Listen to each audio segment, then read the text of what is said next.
Eu acho que no Brasil nós temos ficado muito negativos a respeito do país. Não é até porque você liga a televisão, você só vê notícia ruim. Nós temos aí um vasto território, o Brasil tem recursos minerais como poucos países no mundo, tem riquezas, mas é um país que se comporta como pobre, pensa como pobre. Se você olhar para o espelho todo dia e disser que você é feio, baixinho, narigudo, horroroso, você vai começar a se sentir desse jeito, não é? E é isso que o Brasil tem feito. Essa é a maior lição que o Brasil poderia aprender da China. Parar de pensar como um país velho, parar de pensar que o país é ruim e começar a querer construir uma nova realidade. Falta para alguém nesta terra parar de falar de política e falar, vamos resolver os problemas desse país.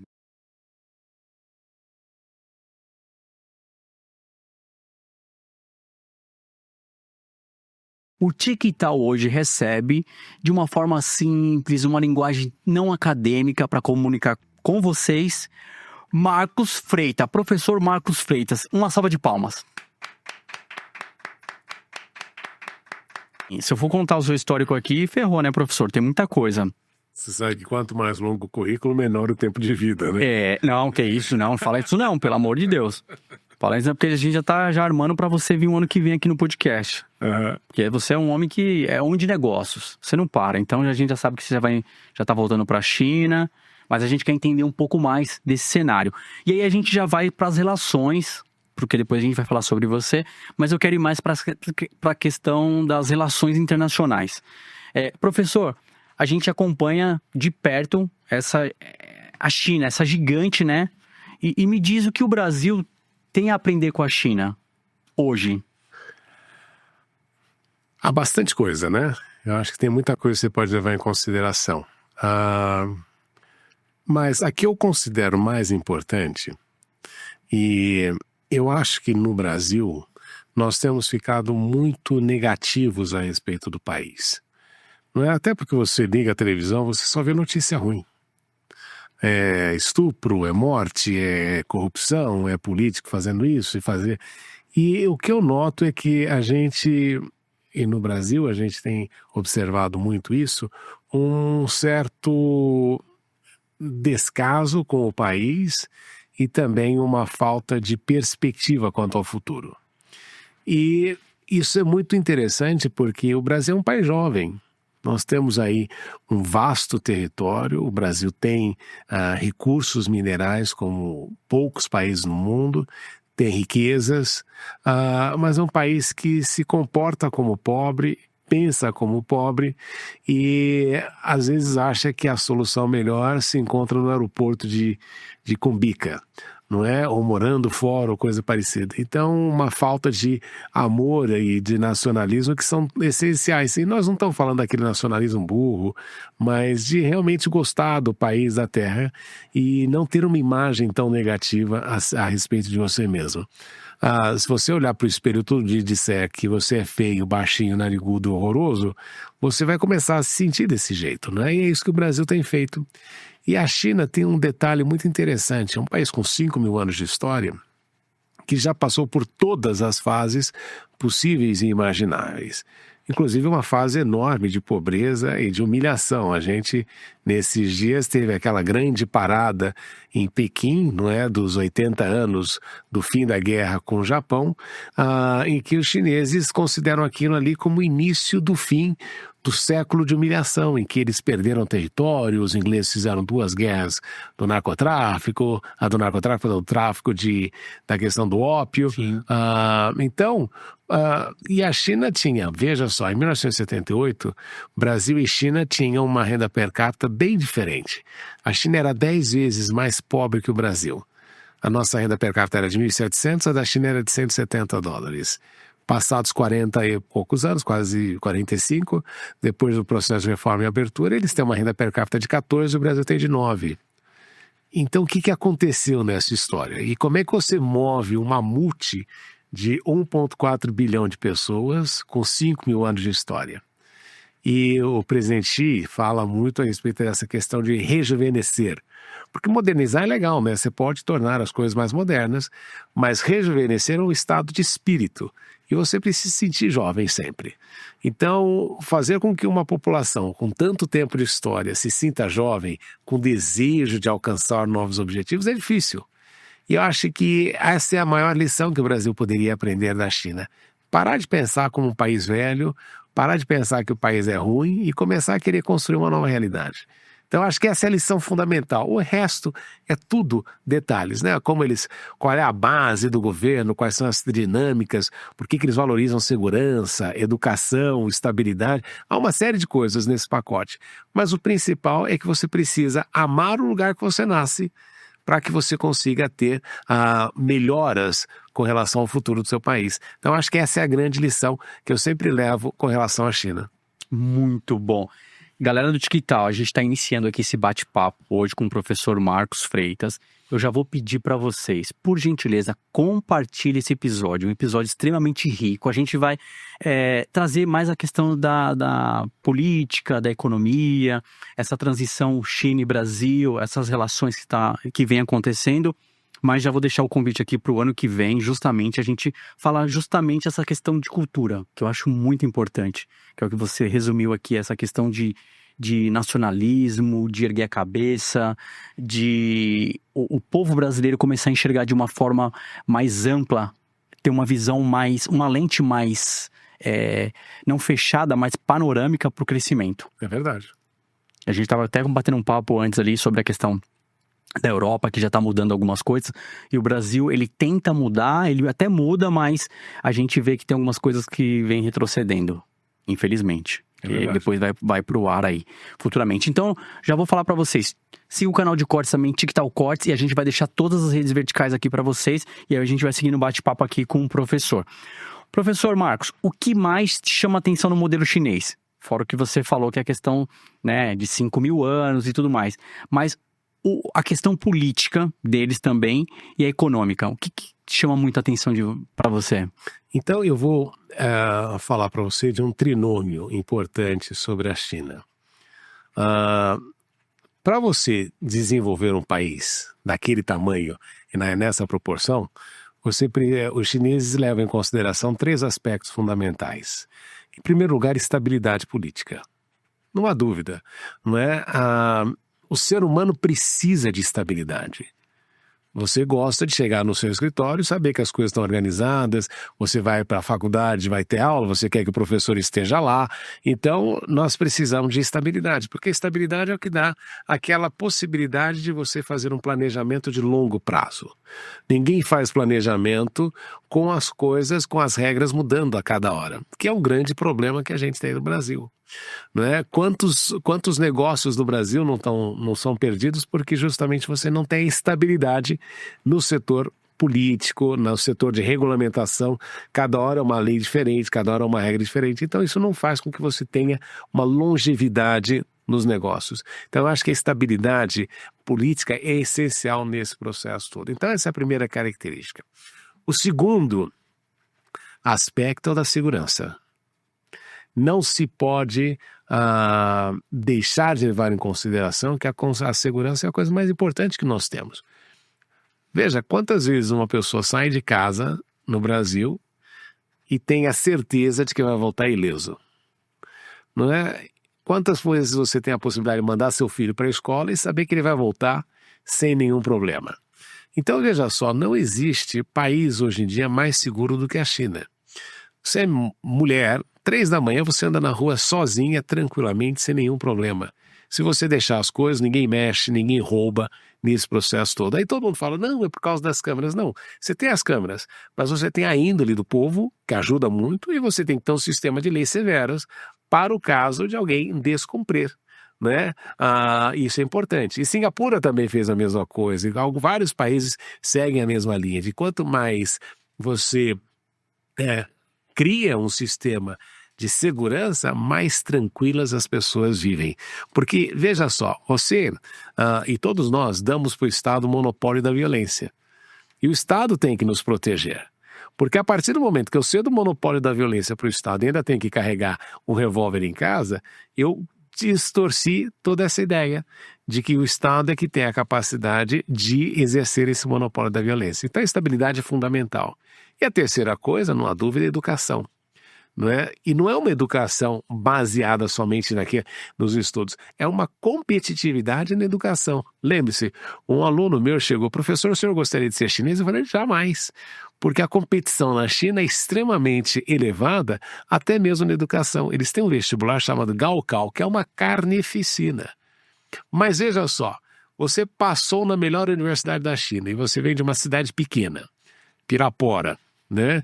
Aí você passou, o prefeito da cidade faz um cheque para você de 300 mil reais, porque é uma honra para a cidade que um aluno da cidade tenha passado na melhor universidade do país. Então, a educação tem de estar associada à competição e ao mérito. E aí você começa a criar um sistema em que você vai ter sempre os melhores. Vou te fazer uma pergunta que eu sempre faço. Você sabia na sua classe quem era o melhor aluno? Olha, eu sabia porque a gente tentava colar dele ali. Tô sendo sincero. Era o Bambam. A gente só sabia, mas assim, não pelo professor e nem por mérito da escola. Não tinha incentivo. A gente sabia porque falava, o Bambam é o cara que estuda mais, é o que tira nota 10. Por isso. Pois é, mas na China as notas são publicadas. Então você vai lá e vê quem é o melhor aluno da sala, por ranking. Aí já... Isso gera uma competitividade muito grande entre os alunos. Positiva. Claro, muita gente vai dizer, o chinês estuda muito, mas o que nós vamos fazer? Você está na época de estudar, tem que estudar.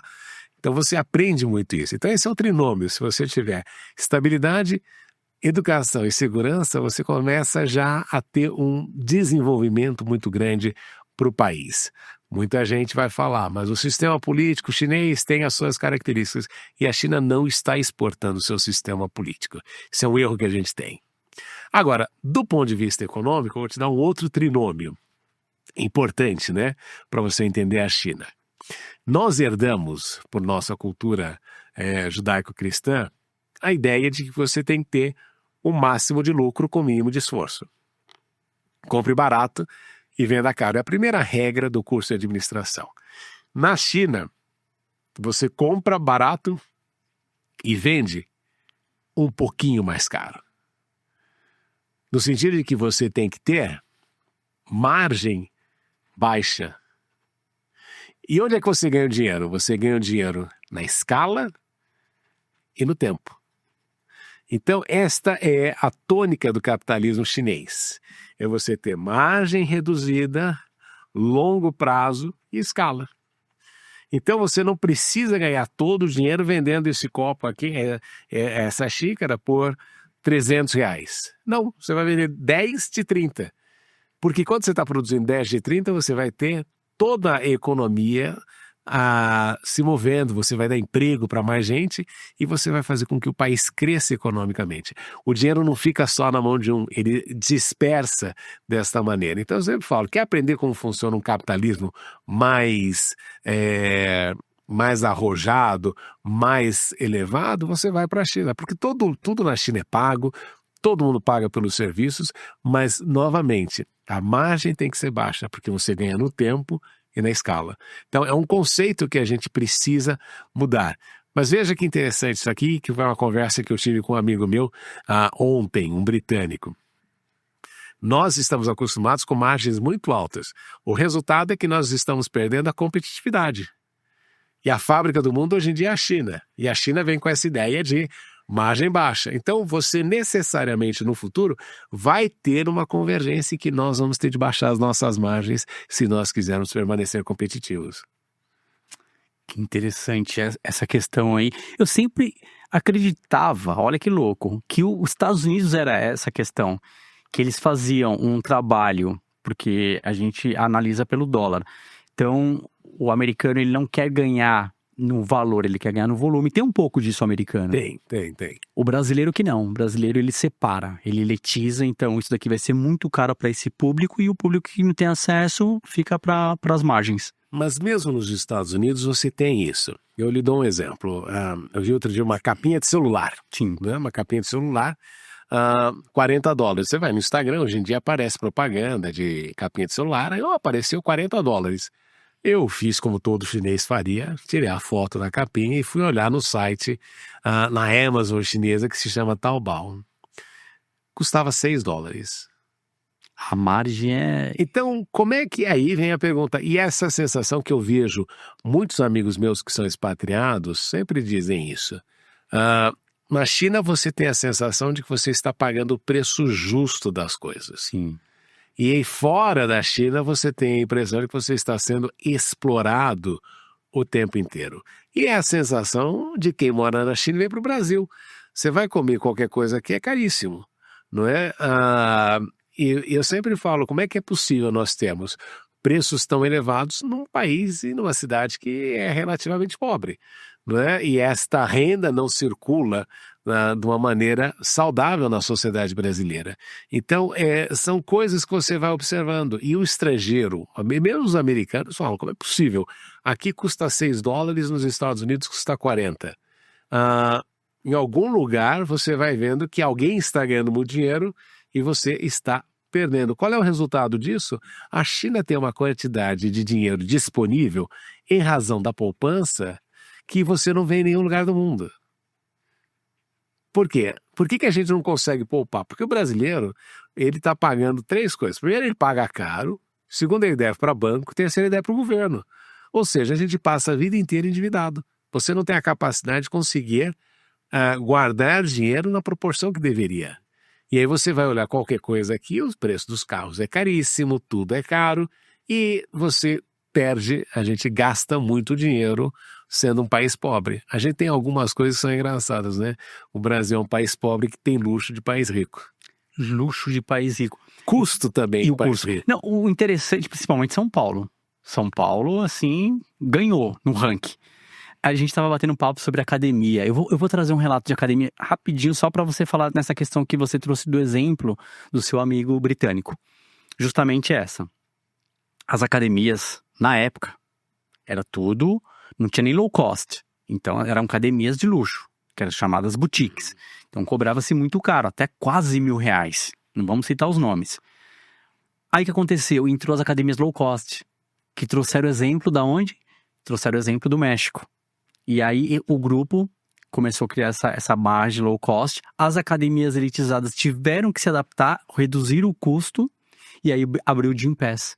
Ou seja, foi o que você trouxe de exemplo. Se não conseguir se adaptar, quebra. Ou você concilia, né? Uma hora você acostuma com uma margem muito elevada e você tem um concorrente que está com a margem baixa. E não é porque... E isso é uma coisa que a gente sempre fala. É porque o chinês subsidia. Não, não é isso. É que ele tem uma vantagem. O chinês não precisa subsidiar. Isso é uma coisa muito interessante, porque ele tem uma escala que você não justifica ter até subsídio. Porque a escala lhe dá este ganho. Né? Eu vou produzir um aluno, primeiro dia de aula na China, um aluno meu levanta o braço e fala, professor, você já se deu conta, se cada chinês lhe der 1 yuan, que é a moeda chinesa, você fica bilionário? Então veja só, 1 yuan, né? Se cada chinês lhe der R$1, eu estou bilionário. Então o que a gente sempre fala? Você tem que desenvolver a capacidade de conseguir este yuan, 1 yuan. Né? E aí eu estava comentando antes, com o Dudu, aquela frase, o ditado chinês, né? Que as 2 coisas mais difíceis do mundo é você colocar a ideia na cabeça de uma pessoa e a segunda é tirar o dinheiro dela. Sim. Né? Porque se você tirar 1 yuan de cada chinês, você está bilionário. Então, é isso que você tem que levar em consideração na escalabilidade das coisas. E você deu um exemplo muito claro, né? As academias low cost, elas forçaram as academias mais elitizadas a baixarem os seus preços também. E um fator interessante que você notou, e eu vejo isso, eu antigamente achava que as low cost era para a população de menor renda. E aí você começa a observar que muita gente de alta renda vai nas academias porque ninguém quer gastar dinheiro à toa. Sim. Não é? A gente já tem uma renda disponível pequena, se você vai gastar mais ainda com esse tipo de coisa, você vai ficando sem dinheiro. E detalhe, as academias low cost, elas vieram com muita força. No começo, elas teve um certo preconceito pelo volume de alunos. Conforme elas começaram a entrar em volume também dentro dos bairros aqui, que tem várias aqui próximo do Morumbi, são várias, tem até do lado da casa do Dudu. Então o que aconteceu? Começou a atender essa demanda. Então você consegue treinar nos mesmos aparelhos, com conforto, com estacionamento, pagando um valor acessível, que não é tão caro. Então, eles conseguiram equilibrar isso daí e trazer para o mercado. E eu, durante esses 20 anos transitando dentro das academias, é muito louco que eu presenciei. A Fórmula 1 acontece aqui próximo. Então, eles ficam aqui no hotel próximo do Shopping Morumbi. E aí, os caras iam lá e falavam assim, ó, quero fechar uma semana, 5 dias de treino. Ah, não, ou você fecha o mês, ou você paga a diária. Aí os caras vou pagar a diária. Uma diária equivale um mês de academia nos Estados Unidos. Uma diária equivale a um mês. Aí os americanos não treinavam, eles ficavam assim, não, como? Eu tô pagando 3 meses? Não, você tá pagando um dia. Não, então eu não vou pagar. Aí eu ia embora. E com isso você perde um monte de negócio, você perde um monte de possibilidade de você dar para o aluno um dia em que ele pode se sentir até interessado em dar continuidade no treino, fazer mais dias. Mas são problemas de perspectiva de Sim. capitalismo. Agora, uma coisa que é muito cara na China é personal, viu? Cara, eu sei. Personal é bem mais caro do que aqui. Bem mais, eu dei aula pra Acho chinesa. que dá 350, quase R$400 por hora. Sim. Né? Só que termina com massagem. E todas as chinesas queriam que eu fizesse soltura, massagem. Termina sendo com massagem. Todas, treinava até menos, mas falaram, eu quero minha massagem. Eles 10 minutos, você tem 1 hora de aula, e aí os 10 minutos depois, você ganha uma massagem na parte do corpo em que o seu personal trainer observou que você tem, evidencia algum tipo de dor ou coisa parecida. Sim. Essa é algo muito interessante. E Agora é caro. É caro. 350, Eu atendi muitos chineses aqui. Muito. Mas sobre essa questão da academia, justamente, eu sou formado em administração e marketing esportivo e eu tentava levar para os empreendedores essa ideia. E aí eles falavam não. Hoje eu entendo o não deles. O não é justamente pelo que você trouxe aí, professor. Ele tem um custo muito alto na questão dos impostos. Impostos na questão de locação, de funcionários. Então, ficava alto. E também a questão da mentalidade de ter uma margem de lucro alta. É isso. Mas, veja, eu sempre falo, se você olhar para o Congresso Nacional, você tem vários empresários. Sim. Por que não se altera a legislação? Por que as coisas não melhoram? Não é? Então, e aí você tem um sistema... O Brasil é muito esquizofrênico em determinadas coisas, em que a gente... Veja, se eu não me engano... A Azul não podia comprar aviões no Brasil, porque se comprasse avião no Brasil tinha que pagar ICMS, então tinha de comprar fora do Brasil, onde não tinha imposto, aí voltava para cá. Eu acho que a gente tem umas insanidades, porque falta para alguém nesta terra, né, parar de falar de política e falar, vamos resolver os problemas desse país. Né? Vamos ver. 50% de imposto não está resolvendo, baixa para 10%. Mas cria uma forma que todo mundo consiga pagar e que todo mundo pague, não é? Porque não é o tamanho, a alíquota que vai fazer com que as pessoas paguem. É o sistema tributário que você vai estabelecer. Eu estava comentando, eu tinha uma reunião em África algum tempo atrás e eles estavam querendo discutir. Eu falei, a melhor forma de você fazer é você fazer para que todo mundo pague imposto é a questão de plataforma eletrônica de pagamento. Com o Pix você consegue saber tudo que está acontecendo, por exemplo. E aí você coloca lá uma tributação no fim do mês, igualzinho, a gente queria não uma CPMF, mas você faz a tributação no total e você vai gerando e criando ali uma margem, mas coloca só isso, só esse imposto, mas não fica criando um imposto em cima do outro, porque aí ninguém vai pagar. Então, e a gente tem alguns privilégios no setor público que precisam ser diminuídos também. Eu sempre dou um exemplo. Funcionário público na China não tem passaporte para viajar, né? Ele só viaja quando há interesse do governo que ele viaje. Porque é uma forma de você desincentivar a corrupção. Funcionário público chinês não fica em hotel 5 estrelas. Né? Então você tem uma série de coisas que quem está na função pública também tem que ter uma questão do serviço, né? Porque ele vai ter estabilidade, vai ter um monte de benefícios, mas não é para ficar rico no serviço público. E você observa aí os salários milionários também que você vai criando no Brasil. Então o Brasil cada lugar você vê alguém querendo criar uma obrigatoriedade em que o outro tem que pagar. Não é? Eu preciso, a gente estava conversando, eu preciso ter um psicólogo na minha empresa para fazer isso. Ou eu preciso usar um despachante para fazer aquilo. Então a gente vai criando um monte de feudos e que só tem custo para a gente, né? Então, eu acho que a gente precisava tomar estas lições de capitalismo chinês e entender que quanto mais liberada a economia, mais a capacidade das pessoas crescerem e fazerem coisas. Mais liberada a economia. Adorei essa frase. Mais liberada a economia. Acho que resume esse primeiro passo aqui que nós conversamos. Mais liberada a economia. Porque aí você consegue ter, justamente o que a gente conversou, você paga o contador, você paga o imposto, agora tem a questão da RN1, que aí vai ter que ter o psicólogo na empresa. Tudo bem, a gente sabe, mas e como é que o empresário sobrevive nesse mar? Fica complicado. E aí o país não cresce. Eu vou te contar uma coisa engraçada, que uma vez eu fui fazer uma palestra na Catedral Anglicana de São Paulo sobre China. E uma senhora, eu acho que ela ficou meio brava comigo, né? Porque ela era psicóloga.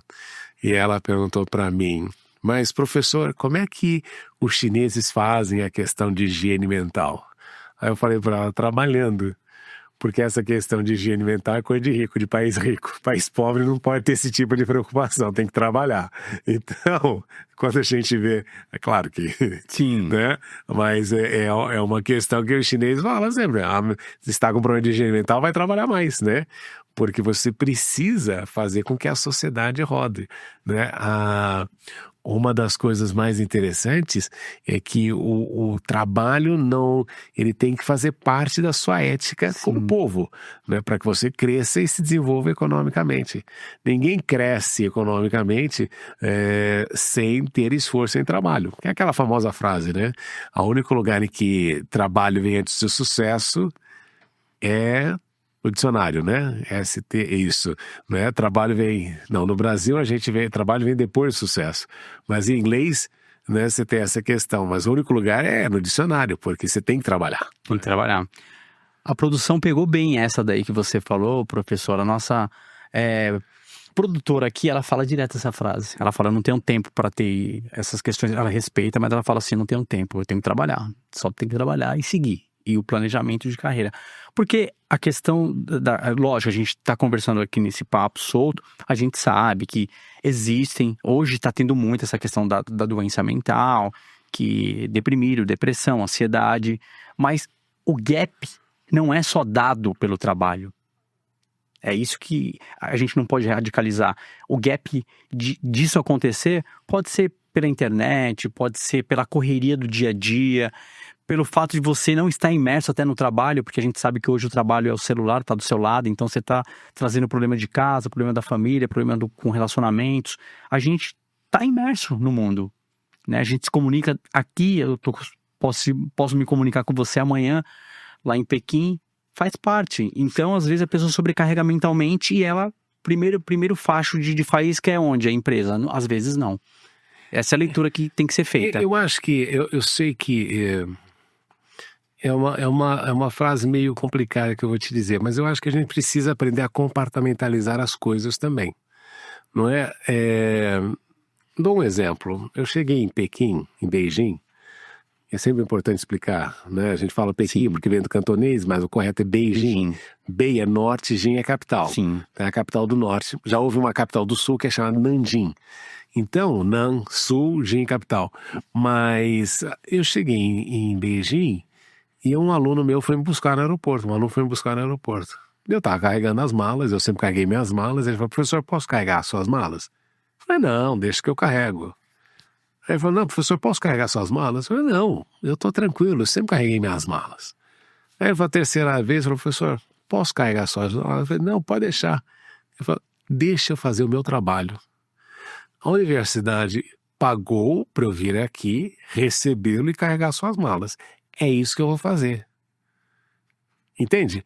Então, Mentalidade. você tem de compartimentalizar. Isso aqui é o trabalho. Não é? Então, algumas coisas eu não posso carregar para o trabalho. Embora eu sei que eu sou afetado, uma série de coisas, a gente é integrado, tudo isso.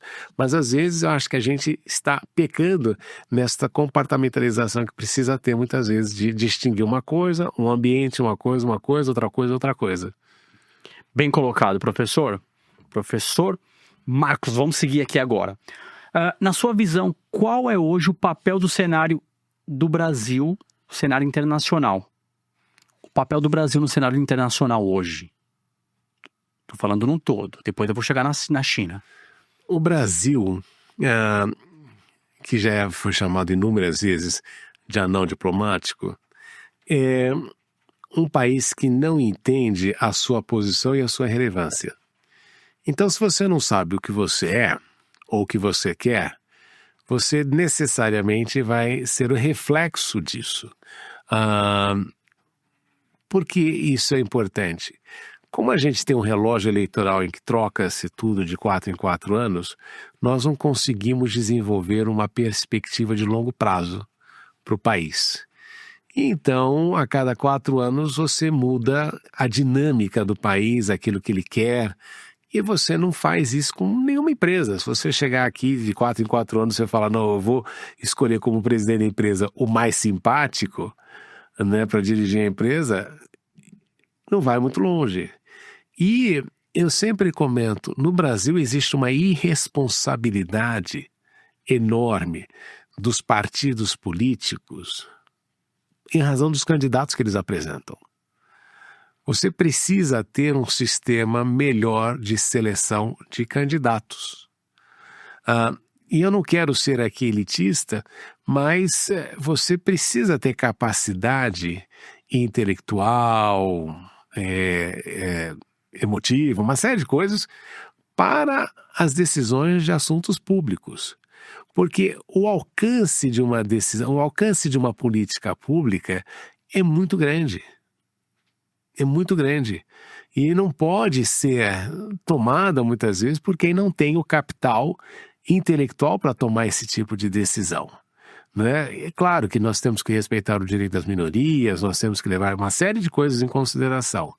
Mas grandes decisões, destinos, precisam de uma capacidade maior de abstração. Não estou dizendo que a pessoa que não teve acesso não tem a capacidade disso.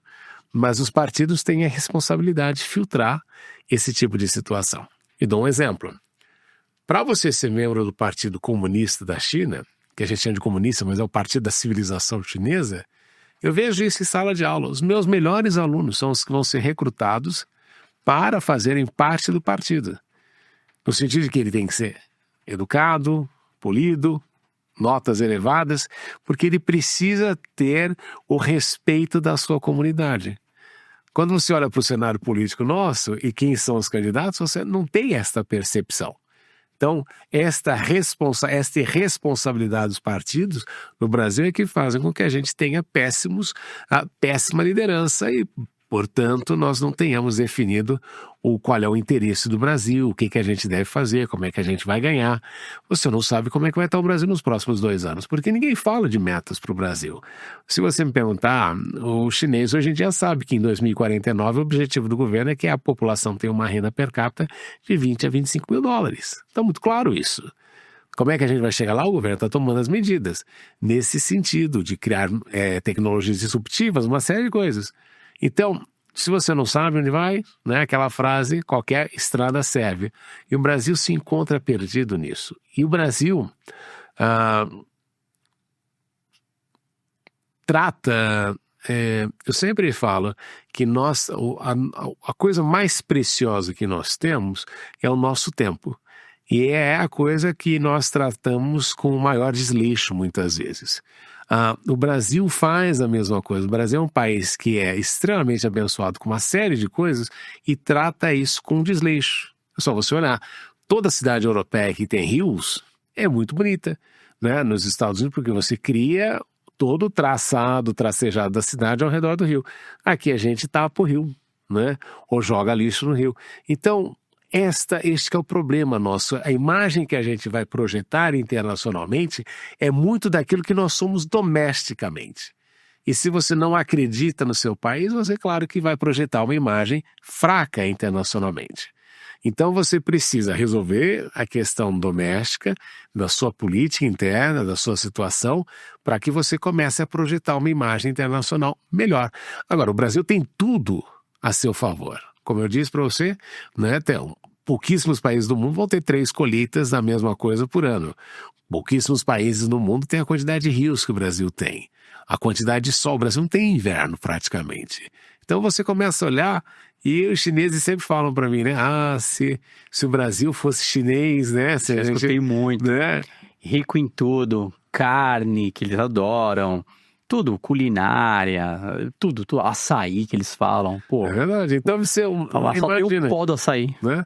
A gente tem tudo isso e trata com desleixo. Eu dou só um exemplo também. Imagina, o Brasil é um país rico do ponto de vista agrícola, mas a parte do dinheiro do Brasil, do dinheiro do campo no Brasil, não fica no Brasil, Sim. né? Ele fica com as trading companies, que são todas estrangeiras, e o Brasil nem isso organiza. Então, e a gente perde um tempo enorme discutindo coisas que não são relevantes, né, para os objetivos que se pretende alcançar com o país.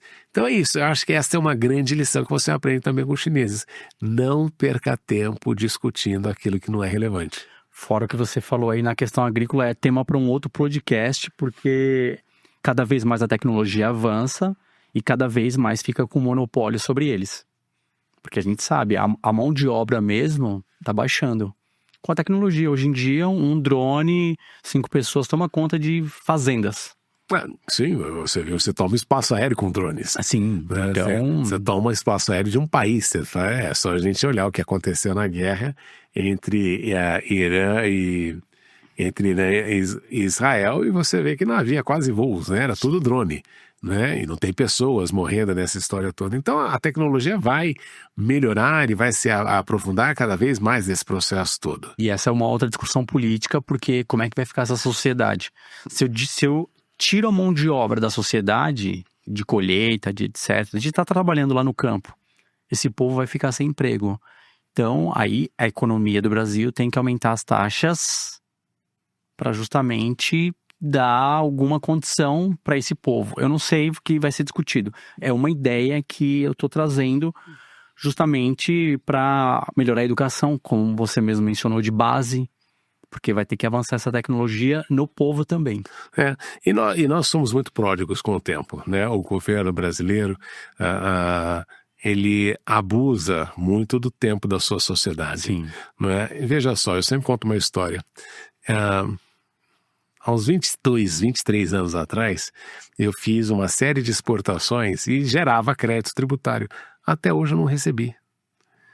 Né? Então, e vem um processo atrás do outro, atrás do outro, atrás do outro, e o Estado, isso é um abuso, né? Porque aquele dinheiro poderia ter sido usado na sociedade, podia ter feito um monte de coisa, né? Qualidade de vida, uma série de coisas, e o governo no Brasil rouba de você o seu tempo, rouba de você os seus recursos. Isso é um convite justamente a que a sociedade repense também muito como ela escolhe quem a dirige. Você falou na questão da visão que durante muitos anos o Brasil foi visto de uma forma não prazerosa para outros países na questão da diplomacia. Como equilibrar a diplomacia brasileira entre as potências como Estados Unidos, Europa e China? Como equilibrar? Veja, é aquela famosa coisa que a gente sempre fala, né? Você tem que ter uma posição equidistante, né? Vou ganhar de um... E a gente sempre tem um ditado popular, né? Se você acende vela para 2 santos, você não vai conseguir os seus objetivos. A Índia descobriu isso, né? Ela tem um relacionamento com os Estados Unidos, muito importante, tem um relacionamento com a China.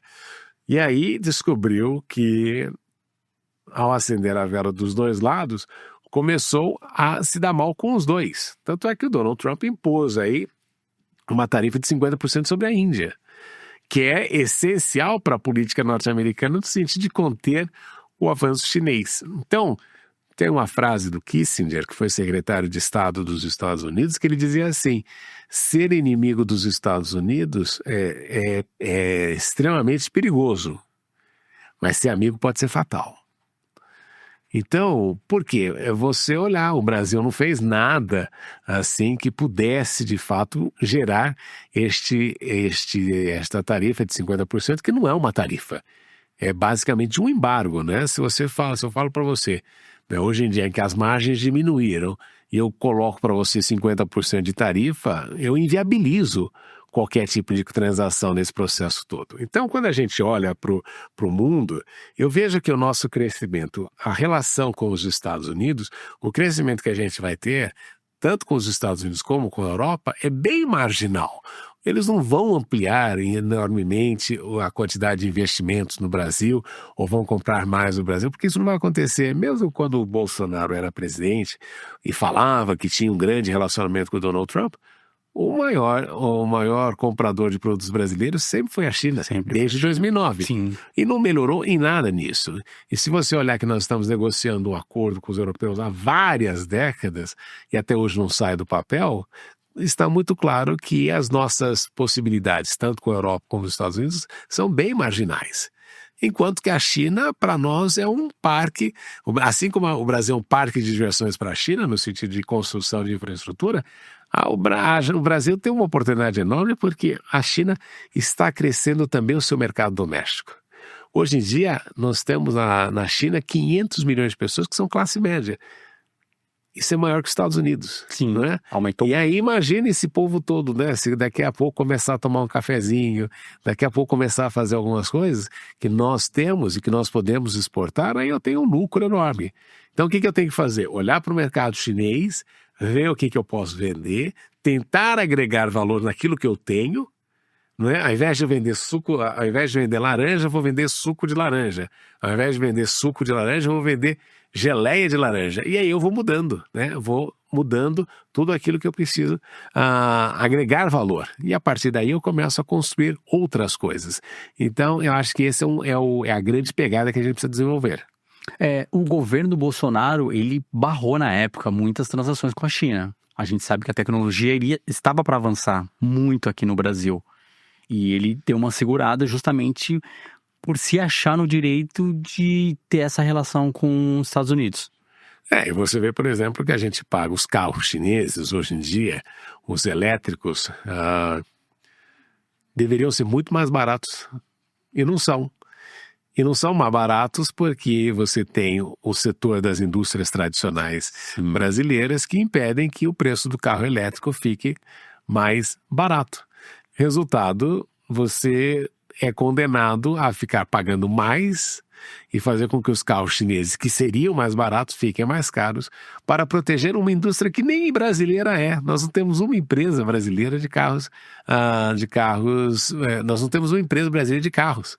São todas estrangeiras, não é? Então a gente está protegendo, criando um mecanismo de proteção a empresas que nem mantêm no Brasil a sua lucratividade. Então você vê uma coisa assim meio esquizofrênica quando a gente olha o que acontece no país. E outro dia eu até escrevi um artigo sobre o carro elétrico, dizendo que o carro elétrico tem grandes possibilidades, só que ele tem 4 inimigos no Brasil. Né? Um deles é o PCC, né? Porque a gente descobriu que posto de gasolina está associado ao narcotráfico, né? ao crime organizado. Sim. Então, se eu tenho carro elétrico, eu tenho a bateria, eu mesmo posso cuidar disso. Eu tenho o pessoal do etanol, não é? Que desde 1969 é subsidiado, né? Aí a turma fala, não é subsidiado. Eu falei, se 30% da minha gasolina é etanol, eu estou subsidiando aquele setor, porque se eu tenho um carro exclusivamente a gasolina, aqueles 30% não são utilizados, são jogados fora. Sim. Então, por que eu tenho que fazer isso? Não, para manter o etanol, que é um equívoco, porque eu sempre falo, né? Você trocar a terra, que você pode plantar comida, para plantar combustível, tem um equívoco nesse processo todo. Então esse é o segundo grande inimigo. E terceiro, a indústria nacional, a indústria automotiva tradicional que não quer se renovar e que perdeu nessa questão do carro elétrico para a China. Aí todo mundo vem com aquela negação, não, mas o carro elétrico não tem autonomia. Vai ter autonomia, está crescendo a questão da autonomia. E o principal, você ganha mais dinheiro, porque se você abastecer o tanque do seu carro 3 vezes ou 4 vezes por mês, você gasta R$600. Com o carro elétrico, você gasta 80. Onde é que fica esse dinheiro? Com você. Renda disponível. Você não polui o meio ambiente. Então, e você para de gastar dólares, né? Porque quando você colocou gasolina no seu carro, o governo brasileiro tem que gerar dólares, porque o mercado de petróleo, ele funciona em dólares. Então você vê que tem uma série de coisas muito positivas que os chineses fizeram pensando no seu mercado doméstico, mas que pode ser ampliado globalmente. E essa questão do abastecimento dos poços aqui, lá na China, toda esquina tem. Tem, mas é um processo, né? É aquela coisa que você... pensa o seguinte, quando até no início do século XIX, todo mundo usava carruagem, Sim. né? E de repente aparecendo os primeiros carros, como é que eu vou abastecer? A necessidade é a mãe de todas as inovações e soluções. Mas a China vai investir mais aqui então, né? Vai. Mas o mais importante é nós começarmos a pensar, né, as vantagens que nós podemos derivar desse tipo de coisa. Eu acho que o principal deles é, sem dúvida, a renda disponível. Né? Se a gente fizer com que o carro entre mais barato, né, a gente fala, nós vamos perder a Volkswagen. Né? Capitalismo não é isso? Sim. Né? A gente fala tanto de capitalismo, a Ford não vai querer competir. Eu falei, o maior exemplo é que a empresa que pertencia à Ford, em Camaçari, hoje em dia pertence à BYD. Então, você vê, faz parte do capitalismo global e a gente tenta preservar algumas coisas que tem que mudar. Né? Eu concordo plenamente, eu até posso falar aqui assim, eu tô fazendo um podcast, não podia concordar, meu carro é híbrido, então eu já entrei nessa fase aí, e é o plug. Então, a próxima fase é o elétrico, 100%. Depois a próxima fase é o 100%, porque você tem que pensar que, como os chineses mesmo falam, nós somos ricos. Aqui a gente tem luz solar praticamente o ano inteiro. Quem mora em casa, é mais fácil ainda. Em conseguir pegar, gerar energia. E aí você tem um carro elétrico, você não paga nem uns R$80, que você comentou. Você consegue gerar energia ainda. É a sua própria energia. Sua própria energia. Então, você vê, é uma série de vantagens, mas aí a turma começa a falar mal do carro, que é isso, que é aquilo, aí você tem gente que vai dar um monte de opinião, mas é normal. O pessoal fala, vamos pagar para ver, mas vamos aguardar esse momento. E em alguns momentos, surgem essas notícias sobre a criação de uma moeda comum que é a BRICS. Você acha que essa pauta vai para frente, professor? Não. Você acha que não? Porque os Estados Unidos ele vai vir com força se for para frente? Porque, veja só, você poderia ter um meio de troca facilitado que fosse... Rapidinho, professor, só desculpa pedir a pausa, para o público do TikTok entender. Essa moeda, explica pra gente a BRICS. Porque aí a gente entra. Tá bom. Tá bom? Então, o BRICS é um conjunto de países, né? É um economista inglês que era casado com uma carioca. Ele faz uma projeção que em 2050 você teria Brasil... ele teria Rússia... Não, vamos começar pela ordem correta. China e Índia seriam as duas maiores economias do mundo. Tá. E depois você teria Brasil e... Rússia e África do Sul. Não, África do Sul ainda não. Não. Então você teria... Primeiro ele faz o BRIC, né? O Jim O'Neill, que escreve este relatório sobre 2050, ele fala Brasil, Rússia, China e Índia seriam as maiores economias globais na projeção. Depois eles fazem a primeira reunião e aí eles convidam a África do Sul, porque a África do Sul tinha uma série de valores, não era a principal economia da África, porque a economia maior da África é a Nigéria, mas por causa dos valores, esse tipo de coisa. Então eles criam lá esses países assim, com o objetivo de, ele fala, né, ele cria um conceito econômico que pega politicamente. E aí eles começam a ter uma série de reuniões para criar uma contramedida ou um peso ao G7. O G7 é o grupo das 7 maiores economias do mundo. E o BRICS é o grupo das economias dos países emergentes, que a gente chama de Sul Global. Então, é um momento de transição da ordem internacional, em que estes países do Ocidente, Estados Unidos, Canadá, Itália, França, Reino Unido, eles começam a perder a sua relevância global porque diminui economicamente. E aí eu tenho o BRICS, que congrega, por exemplo, os 2 países mais populosos do mundo, os países que têm aí uma projeção maior de crescimento. Então, esta é a ideia do BRICS, de criar uma ordem global que seja muito mais multilateral do que a ordem existente, né? Dizendo o seguinte, o mundo, a governança global, ela foi congelada em 1945. O mundo reflete a quem ganhou a Segunda Guerra Mundial. E mudou, porque se você olha para 1945, a maior parte dos países africanos não existiam, eram todos colônias. E aí veio o processo de expansão, ali tem um equívoco. A Argentina caiu fora e a Arábia Saudita está em dúvida se entra ou não. Você tem ali Egito, Emirados Árabes, Etiópia e Irã, e um dos que entrou também agora foi a Indonésia, que graças a Deus está comprando muito, vai comprar muita carne do Brasil, porque é o maior país islâmico do mundo, e o Brasil vende carne com corte islâmico, que é chamado corte halal. Então, você vê. Agora, a ideia desse BRICS é, antes de qualquer coisa, ser um acordo econômico, para que eles se desenvolvam mais economicamente e, com isso, tenham um maior peso global. Aí se fala, vamos criar uma moeda comum entre nós.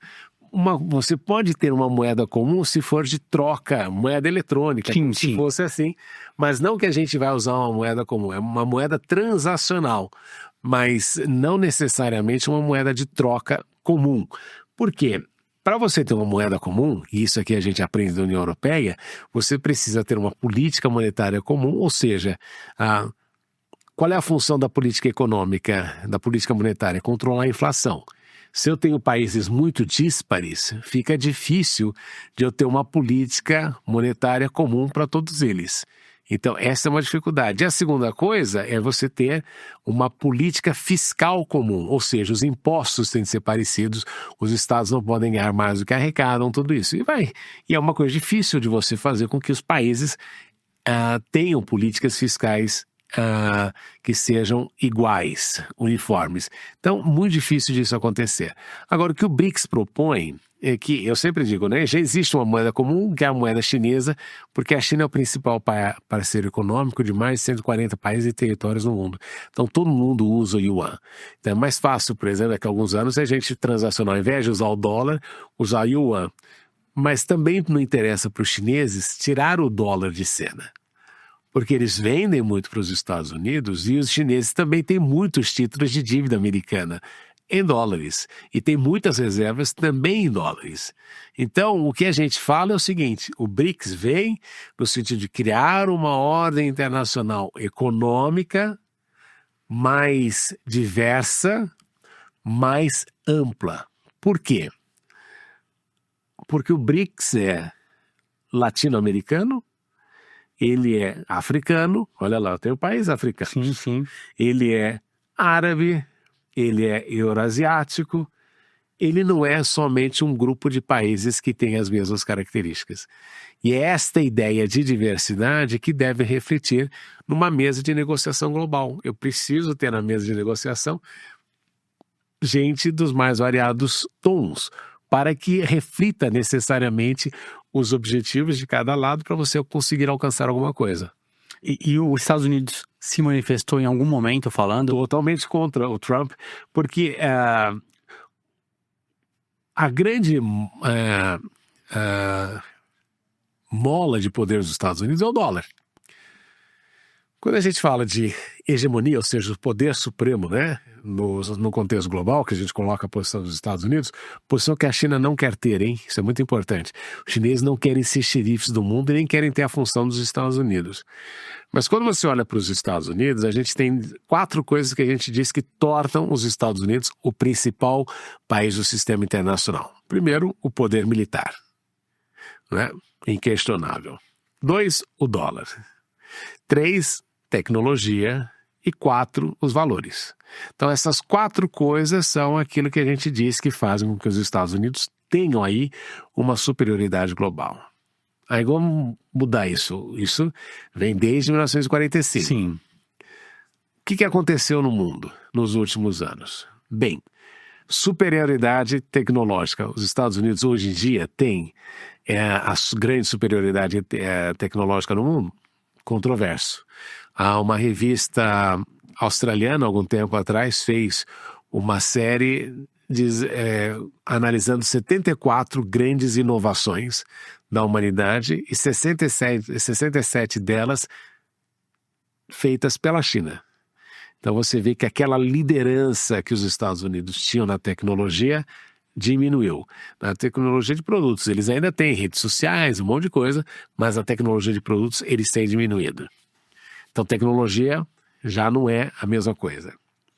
Na questão militar, que é uma coisa que a gente fala muito do poder militar americano, o fato é que desde 1945, à exceção da guerra do Iraque, os Estados Unidos não ganham uma guerra. Né? E você há de se lembrar, quando os americanos saíram do Afeganistão, Sim. por causa do 11 de setembro, os americanos, com todo aquele poderio militar, eles só conseguiram controlar 20% do Afeganistão.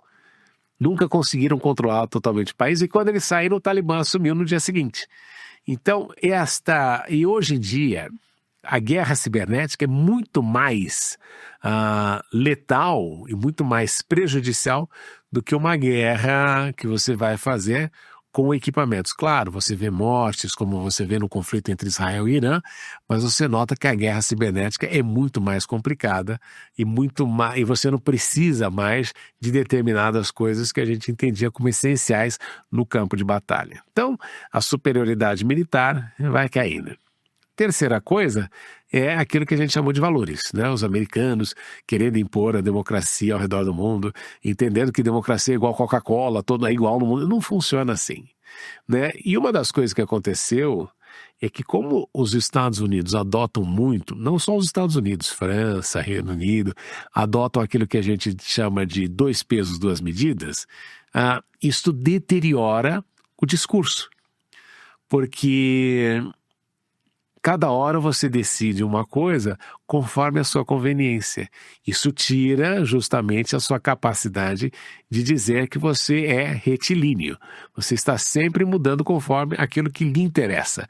Não estão errados, mas chega uma hora que cansa, porque toda hora você fica apontando o dedo para os países pedindo uma coisa que você não faz. Perde a credibilidade. Isso. Então, a credibilidade dos valores americanos também diminuiu. E aí você fala, qual é o quarto pináculo disso? É o dólar. E o dólar é extremamente importante, não é? Porque os Estados Unidos são o único país que emitem dólar. Imagina que você é o único cara no mundo que vende água. Monopólio total. Qual é o que você pode fazer com isso? Tudo. Você domina, você manda no mercado. Você manda. E eu, que quero consumir água, eu que quero consumir dólar, eu só consigo dólar de 3 maneiras. Uma, eu exporto. Eu exporto e peço para alguém me pagar em dólares. A segunda maneira, eu pego emprestado. Ou terceiro, eu recebo investimentos. São as 3 maneiras. Porque eu não produzo dólares. Agora, quando você coloca gasolina no seu carro, como eu disse antes, o governo precisa de dólares, porque os americanos fizeram lá atrás uma negociação com os sauditas na questão do petrodólar. Então você colocou a gasolina no seu carro, o governo brasileiro tem que se virar para conseguir dólar. E ele só consegue desses 3 jeitos, dessas 3 maneiras. Então, para os Estados Unidos, você se torna aí a pessoa sedutora, porque todo mundo precisa de você. E o resultado é que todos os países, nessa medida de que necessitam de dólares, eles diminuem o valor das suas moedas para ter mais competitividade, para vender para os Estados Unidos, para conseguir mais dólares. Então, você observa que isso é um privilégio que os franceses chamam de um privilégio exorbitante. Claro, é ruim para os Estados Unidos? É, porque o dólar sempre está um pouco mais elevado, então é mais difícil de eles conseguirem vender os produtos deles internacionalmente. Mas, obviamente, isso dá um privilégio enorme, porque eles só são os únicos no mundo que possuem o dólar e que vendem. Então, isso lhes dá um privilégio muito grande. Quer ver outra coisa que é muito interessante? Suponha que a gente termina aqui a entrevista, aí você fala, não, professor, eu vou te pagar um jantar. Aí chegou, a conta, como é que você paga? Aqui, hoje no Brasil, Hoje. vou pagar no cartão. Você vai pagar no cartão. Qual cartão que você usa? O Black. O Black. Qual bandeira? Master. Então você vê, quando você me pagou o almoço ou o jantar, você pagou uma parte daquele valor, foi dado para Mastercard ou foi dado para Visa, que são empresas americanas. Por isso que o pessoal não gosta do Pix. Porque quando você chega lá e paga no Pix, você não gerou nenhum recurso, nem para Mastercard, nem para Visa, nem para Amex. Então, se nós vamos para Madagascar e eu pago para você e uso o cartão, Madagascar tem que pagar dinheiro para a Mastercard, para a Visa ou para a American Express. Então, obviamente que os países também estão observando que isso é um privilégio exorbitante. Então faz sentido eu criar minha própria plataforma em que eu coloco esses elementos de lado. Quando a turma fala, não, mas a China não tem liberdade, que você não pode ter Instagram e Facebook. Mas a única razão, as pessoas esquecem, né, que o Instagram e o Facebook vivem de publicidade e vivem de conhecimento de mercado que nós damos gratuitamente. Nós cedemos gratuitamente. Aí o chinês pensa assim, mas espera aí, por que eu vou comprar informação de mercado, do mercado que é meu, pagando para uma empresa dos Estados Unidos? Então faz mais sentido eu ter a minha própria plataforma e não deixar que eles entrem. Reserva de mercado, um monte de gente faz isso. Então são coisas que você vai observando no discurso, que a gente não é político, não, é reserva de mercado. Porque eles não querem ficar pagando coisa para outros países e deixar o dinheiro passar para outros lugares. Né? Então isso é uma coisa, um aspecto bem interessante nesse sentido. São inteligentes. São super inteligentes. Para fazer o que eles fizeram nos últimos 45 anos, eles têm sido muito, muito inteligentes e aplicados. Né? Sim, que é um período muito curto. Muito. Para se tornar essa potência. Professor Marcos, você criou o método MV Freitas. Mas que é MVF. Porque eu tô Freitas, Marcos Vinícius Freitas. Ficou bonito, viu? Sobre as suas técnicas usadas por líderes mundiais, em linhas gerais, como é o seu método? Como é que funciona? Explica pra gente aí. Líderes mundiais como Obama, olha, é um privilégio. Então, é que a gente fala, né? Quando você pensa em qualquer coisa, né, na questão de oratória, você tem que pensar, e eu nem estava pensando, né, fazer o merchan do livro, do e-book nesse sentido. Mas a gente fala, né, eu tenho 3 coisas quando eu falo para que eu tenha uma oratória que funcione. Primeiro, a mensagem. Não é? Você tem que ter uma mensagem que faça sentido e uma mensagem que tenha qualidade. E essa é a coisa mais importante. Não adianta eu querer falar muito bem se a minha mensagem é oca. Né? Então eu preciso ter uma mensagem nesse processo todo. Então é extremamente relevante você dedicar tempo à mensagem que você vai dar quando você vai falar em público. Segunda coisa é a voz, né? A inclinação da voz, a forma como você fala. Você pode falar muito mais rápido para que as pessoas prestem atenção enquanto você está falando, ou pode falar mais devagar e enfatizar cada palavra, conforme aquilo que você quer que tenha, que o indivíduo marque no momento que você está conversando. E a terceira coisa é a forma, né? Você tem diferentes públicos e cada público vai ouvir. A gente sempre comenta, você na área de comunicação, existe aquilo que eu falo e aquilo que você ouve. Não é? Então é muito importante na forma fazer com que aquilo que eu fale seja necessariamente aquilo que você ouve e aquilo que você entende. Então a gente sempre fala, né, quando a gente está falando sobre isso, a mensagem é extremamente importante, a forma, a voz é importante, né, a voz é um instrumento essencial da oratória e a forma, né, como você vai transmitir a mensagem. Então foi essa ideia que eu com os meninos a gente começou a escrever a respeito. Muito bom. Então assim, você em uma negociação você mantém esse jeito mais calmo, essa voz mais grave, para fechar o negócio. Claro, né? Pra passar equilíbrio, tranquilidade. Então tem toda essa questão que você coloca ali. Isso mesmo. E o rapport. Rapport é bom. Tô fazendo rapport sem querer. Foi boa essa daí, não foi, professor? É verdade. Então a gente fala. E claro, tem outras coisas também que você leva em comunicação. Você tem que ter. E todo capítulo a gente conta, tem sempre uma anedota, né? Questão diplomática ou coisa parecida. Porque a ideia é justamente essa, né? O humor é essencial para que você também consiga cativar as pessoas. Ninguém aguenta ouvir um discurso chato o tempo inteiro. Então você tem que ter humor, você tem que ter pitadas de toques de determinadas coisas que serão diferentes, que tornarão a mensagem muito mais interessante. Muito bom. Galera da produção, como é que estamos aí? O professor tem compromisso na sequência também, né, professor? Não vem falar, então eu não vou tomar muito seu tempo. A gente já sabe que o convite está sendo feito. Tem muitas coisas pra gente falar ainda, muitas e muitas e muitas coisas, mas vai ficar para uma próxima. O ano que vem você volta pro Brasil. Voltando, o público e eu aqui do TikTok já fico aguardando o seu retorno.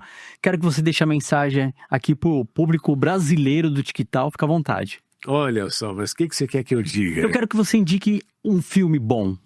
um filme para falar sobre a política chinesa.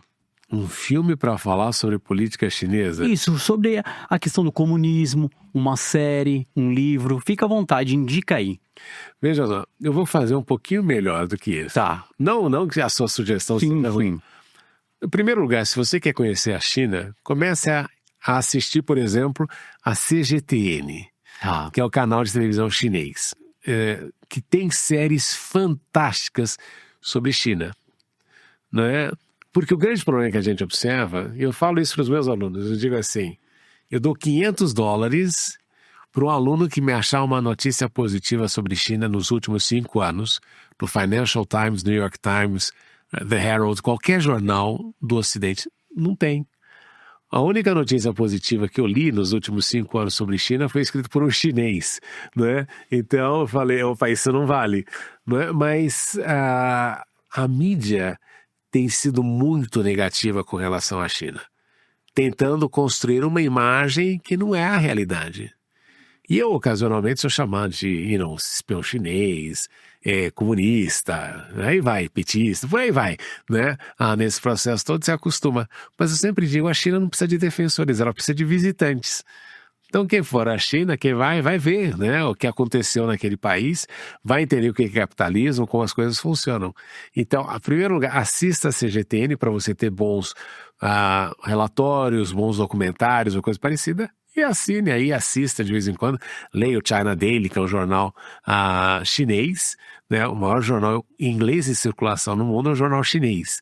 E que tem artigos muito interessantes sobre aquilo que está acontecendo na China. Agora, uma coisa muito relevante neste processo todo.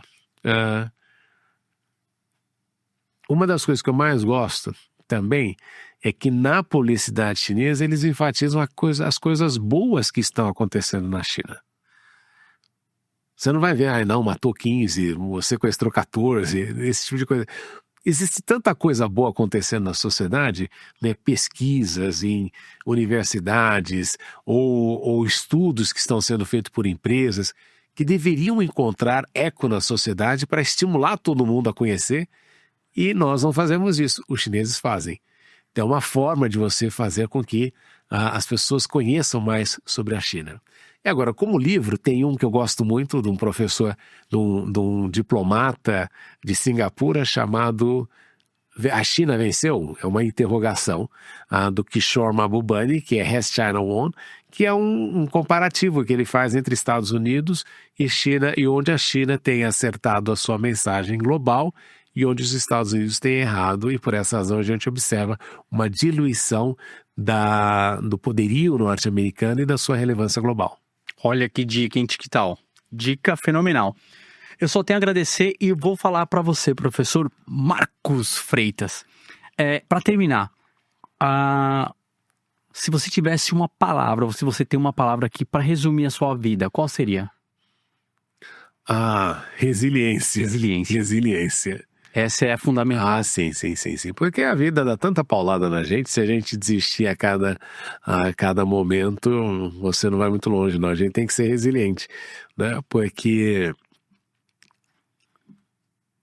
sabendo, né, que tudo sempre melhora e que a minha mãe dizia sempre, né, o que não tem remédio, remediado está. Então não adianta você ficar pensando, poderia ser isso, poderia ser aquilo. Não. As coisas são como são. Posso contar só uma historinha? Fique à vontade. Existe uma historinha chinesa que é chamado de O Conto dos Três Vinagres.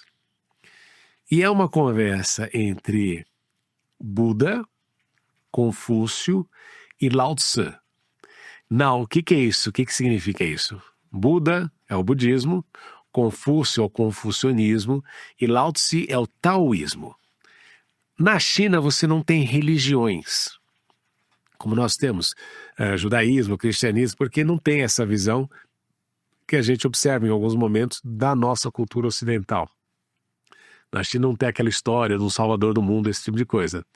Mas eles têm essas 3 filosofias principais. Então tem o taoísmo, o confucionismo e o budismo. Então existe esta conversa entre o Buda, do budismo, o Confúcio, do confucionismo, e o Lao Tzu, do taoísmo e trazem para eles vinagre, não é? E aí perguntam para cada um, o que é isso aí? Aí o Buda fala, o que é isso? Ele fala, isso é amargo. Aí perguntam para o Confúcio. Confúcio diz, isso é azedo. E aí perguntam para o Lao Tse, que é o taoísmo, o que é aquilo? E ele fala, é vinagre. O que você aprende com isso? No budismo, que é muito parecido com o cristianismo, a vida é amarga, é difícil, é ruim. Não, a vida é amarga, então não tem o que fazer, né? Você veio aqui para sofrer e aí tentar evoluir, mas com muito sofrimento. Para o confucionista, quando ele diz a vida é azeda, significa que você, se você fizer algumas coisas, você ainda consegue ir mais tranquilamente, né? É azedo, mas não é intragável, né? Porque quando eu falo de amargo, é uma coisa quase intragável, a vida é muito difícil. E o taoísta, o Lao Tse, ele fala, é vinagre, ou seja, é a vida. Então aprenda isso, a vida é como ela é, aqui é um caminho, nós estamos de passagem, nós estamos em transição e o nosso processo é o de aprendizado.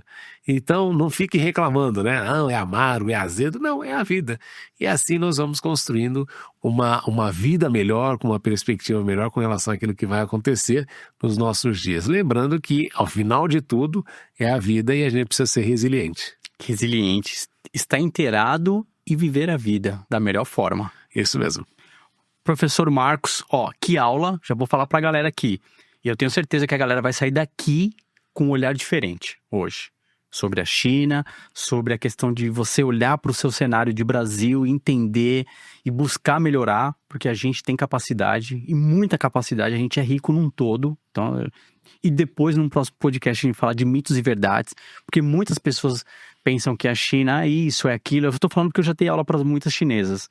Lógico que todos os países têm seus contras também, mas tem muitas coisas positivas que a gente vai falar daqui para frente, no próximo encontro. É verdade. E muito obrigado pela oportunidade. Eu que agradeço, mais uma vez. Galera, a família TicTal aqui, vai agradecendo, compartilhe com os amigos, segue a gente em todas as redes, no TikTok, Kawaii, Instagram, vai estar tudo aqui. A gente vai deixar o linkzinho do professor. Pode deixar? Instagram é @mvfreitasbr. Boa, a gente vai deixar aqui já na descrição também.